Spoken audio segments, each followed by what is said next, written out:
మరియు రాష్ట్ర SCCL working president అయిన కొమ్ము కనకారావు అన్న గారికి, ఇక్కడ 175 నియోజకవర్గాల నుంచి విచ్చేసిన నా దళిత అన్నదమ్ములందరికీ, నా అక్కచెల్లెములందరికీ పేరు పేరున నా హృదయపూర్వక కృతజ్ఞతలు తెలుపుకుంటూ, అన్న ఈనాటి ఈ ప్రభుత్వం మన అన్న జగనన్న పేదవాడి కంచంలో 4 మెతుకుల కోసం ప్రజా సంకల్ప యాత్ర చేసి 2019లో అఖండమైనటువంటి మెజార్టీతో గెలిచిన తరువాత మన అన్న డాక్టర్ బాబాసాహెబ్ అంబేద్కర్ గారి ఆశయ సాధనలోనే మన ఆంధ్రప్రదేశ్ రాష్ట్ర ప్రభుత్వాన్ని నడిపినాడన్నా.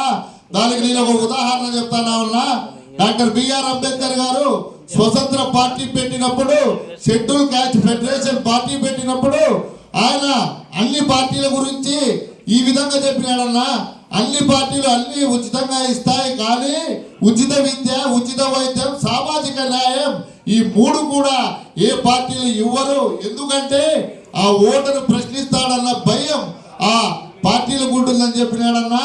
సరిగ్గా మనం ఇప్పుడు చూసుకుంటే ఉచిత విద్య ఇంగ్లీష్ మీడియం చరిత్రలోనే, భారతదేశ చరిత్రలోనే ఏ ముఖ్యమంత్రి కూడా, ఏ ప్రధానమంత్రి కూడా చేసినటువంటి దాఖలు అయితే లేవు కదన్నా. ఇది వాస్తవం కాదని చెప్పి నేను అడుగుతా ఉన్నా.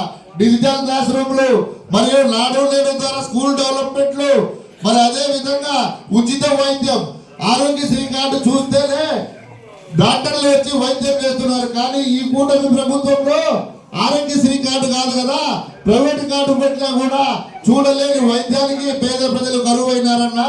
మరి అదే విధంగా మెడికల్ కాలేజీలన్నా, మన అన్న 17 మెడికల్ కాలేజీలు శంకుస్థాపన చేస్తే, 5 మెడికల్ కాలేజీలు పూర్తి చేస్తే, ఈ చేతగాని కూటమి దత్తమ్మ ప్రభుత్వం కేవలం 5,000 కోట్లు పెట్టి దాన్ని కట్టించలేక ప్రైవేటీకరణ చేసే దుస్సాహసానికి పూనుకుంటున్నది వాస్తవం కాదన్నా అని చెప్పి నేను అడుగుతా ఉన్నా.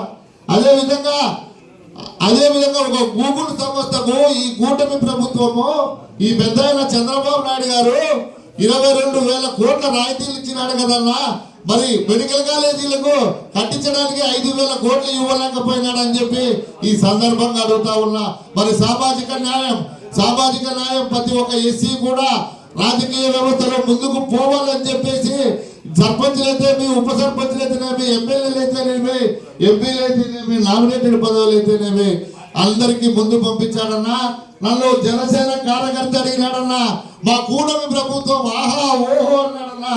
కానీ మీ దళితులకు మీ జగనన్న ఏం చేసినాడో చెప్పయ్యా అన్నాడన్నా.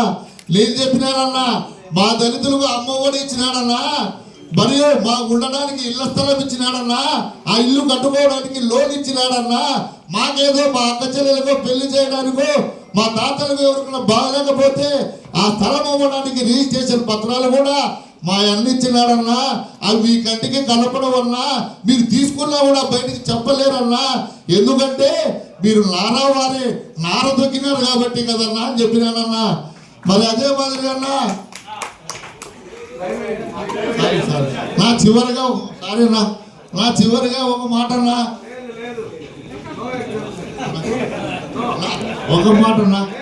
ఇది చెప్పాలన్నా.